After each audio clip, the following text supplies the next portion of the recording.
Okay, everybody. I really wanted to dive deep into PTSD and what it really feels like to live with it. And this is more for me from the people that I've spoke with, and just I want to give you a glimpse of what life is like.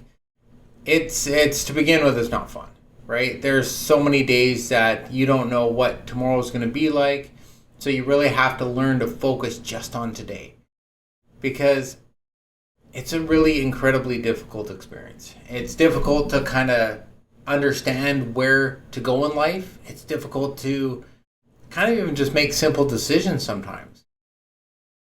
And I wanted to give you a glimpse.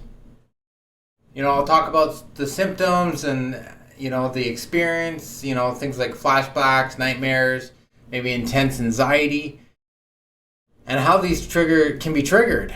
And the things that we have to do as someone that suffers with PTSD and how to overcome them. I've had many of the symptoms.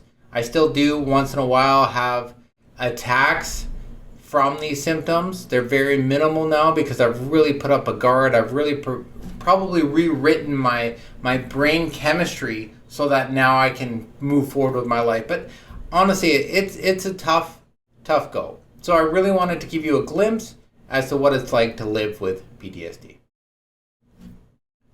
So first of all, I wanted to define PTSD and the causes and personal experiences. So PTSD is a response to a traumatic event. Is basically the easiest way to define it. Now, a traumatic experience is something that essentially isn't normal in your life. It's something that you don't perceive as a reality. Something in my life and in someone, let's say, that sees things all the time, it would be different. So, for example, let's say there's a child that was born in a third world country. It grew up in poverty, lives around death, right? People die around him all the time. His brothers, sisters, friends, parents. It's an unfortunate event that happens. But he wouldn't be someone that really would understand because they live around it. It's part of their reality.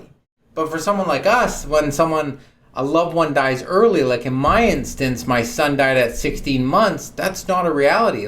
I'm over here in a third world country. Young kids don't die. Yes? Now, don't get me wrong. Obviously it's going to hit the person hard when they lose people that they love or care about. It's tough, but it's not something that's going to draw them to go into a suffering state. It's not going to draw them to have triggers, hypervigilance, because it's kind of what they're accustomed to. Now, it's essentially to understand that you've been diagnosed with PTSD, or the person that you know has been diagnosed with PTSD, and it's not a cookie cutter disorder. So, the way it's diagnosed is because they say, okay, this is what you have, this is how you have PTSD, I'm sorry. But the overall recovery of it is not cookie cutter. I can't give you, as a coach, I couldn't give you the same program or the same coaching kind of program that I would to somebody else because it's different. Now, I have programs out there that can help you lay your foundation and begin to build, but this has to be alongside you doing stuff on your own. Because it's not cookie cutter. I can't create one simple thing and say, this is the solution. Because it'll work for some, but it won't work for others. Some may have flashbacks in their life, and this is part of their triggers. And some might not. Some may build up so much anxiety in themselves that they can't even walk out the front door. And some might not. But each one has a personal experience. And it's really going to be unique to you. So what are some triggers and how do they impact us on everyday life? So triggers are known as half the battle. Because when you know what triggers you have, this is going to help you to say, okay, I'm a person that has these certain triggers. So if I go and get to a certain location, I'm going to be triggered. Does a place that you go to possibly trigger you to start having a panic attack or start breathing heavily, starting getting dizzy?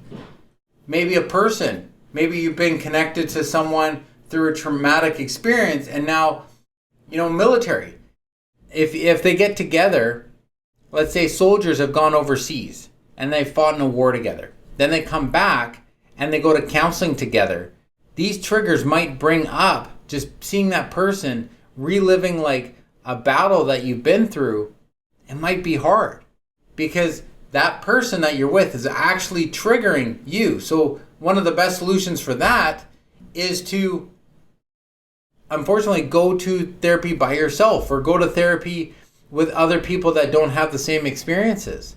Because then you can learn from them and they can learn from you without you actually triggering hearing someone else's story. Maybe there's a song on the radio. I know I made a CD, a memorial CD for my son when he died. And there's a few songs on there that every time they come on the radio, it hits me. And I'm like, yeah, I remember. Being in a vehicle for someone that's been in a car accident. These can bring up triggers. These can bring up things in their lives where they don't even want to go in vehicles. Are there any of you out there that feel that? Comment below and just let me know if there's people that are actually going through any of these kind of triggers. And if there's some that I haven't listed, please let me know and I will look them up and I'll begin to do a teaching on them because I really want to help you. I really want to find out what's going on and give you some good solutions to begin to take back control of your life. Right? Each trigger that we go through can have significant impact on our lives. It can really tell us what is going on. But you have to pay attention to it. If you have a trigger in your life and you don't know why, you don't know what's going on, where it's coming from, why you're being triggered, someone could be going to therapy, but every time they go to therapy, they get worse and they don't know why. It's because they're not paying attention to the other person on the other side of the room. So what are some coping mechanisms and maybe recovery and healing support that I could offer you at this time? So now I found medication and therapy is like a crutch. And I think I've said this before. It's really there to help you kind of get over that beginning threshold. It's there to give you stability, to put your feet back. Maybe your mindset with this medication needs rewiring, and that helps.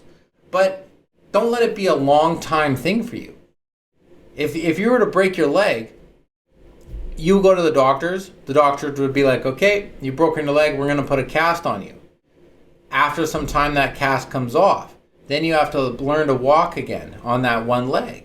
And then you begin to run again and begin to do the things that you were doing better than you were doing them before. But if you stayed in that cast forever, you're not going to be able to develop that leg again. And you'll be in this suffering state. You'll be in this state that you put yourself in a hindrance. You've given yourself a disability. And my friends, I don't want you to do that. So we have to see this as therapy, medication, as a beginning stage to your growth. Don't say, I have PTSD, I'm going to be in therapy or on medication for the rest of my life. That is not where you want to go. You want to use it as a stepping stone to build your life back to where you want it to be. Life isn't supposed to be easy, right? And unfortunately, sometimes traumatic experiences cause us to think that and to give us to re-life. It's supposed to challenge us. And that's what this traumatic event has done for you. That's what it did for me. But it's not supposed to be easy for them. And how are you going to respond to that traumatic event? Are you going to take that and start suffering in your life and not be able to move forward? Or are you going to say, okay, I've been through this experience. I'm not a victim. And I'm going to take responsibility for my life and move myself into a place that I need to go. Recovery from PTSD is possible. You have to look at the right place. There are millions of people, probably hundreds of thousands of people on this earth that have overcome PTSD. People that I know have been burnt in a fire and they're covered from head to toe with a burn. People have been in car accidents and now paralyzed, have gone on to win Olympic medals. People can take their trauma and turn it into something good. And that's what I want to offer you, my friend. I want to give you that hope. But you have to know that this journey requires patience. It requires self-compassion. And it requires support. You have to begin to work with others to do this. And not in that order. Maybe patience is first. But I really want you to understand that. Number one is you must love yourself. You must forgive yourself and others for what happened so that you can move forward. If you're living in that anger, or you're living in that unforgiveness, moving forward isn't going to be easy. But how do you do that? How do you begin to move your life forward? You raise awareness. You bring people in to say, look, I'm having a rough day. When you have support, when you have people around you, we're going to show you that you're able to get through this. So tell others what's going on. Don't try to do this by yourself. The struggles are harder when in anything. Right? Tecumseh said that a single twig will break, but a bucket of twigs, it's unbreakable. Put one twig by itself and try to break it. Snap. Put like 50 together and try to break them. It's a lot harder, if not impossible. And that's what you want to do. You want to surround yourself with that support so that you are unbreakable, my friend. But we all need to know what's important. We all need to know what we're going for in life. And we all have to support each other. We can't do this on our own. So if you know someone that's suffering with PTSD, help them. Reach out to them and say, hey, I was just thinking about you. Can I do anything for you today? And see yourself as someone that can do for others, but also open up for the help that you need. Ultimately, I hope this video is going to provide you some insight and understanding into what living with PTSD is like. And it's important to remember that those who suffer with this condition deserve compassion, deserve support, and understanding, as they're on a negative journey towards healing and recovery. I want to thank you all for tuning in. And remember, I love you all, and there's nothing you can do about it.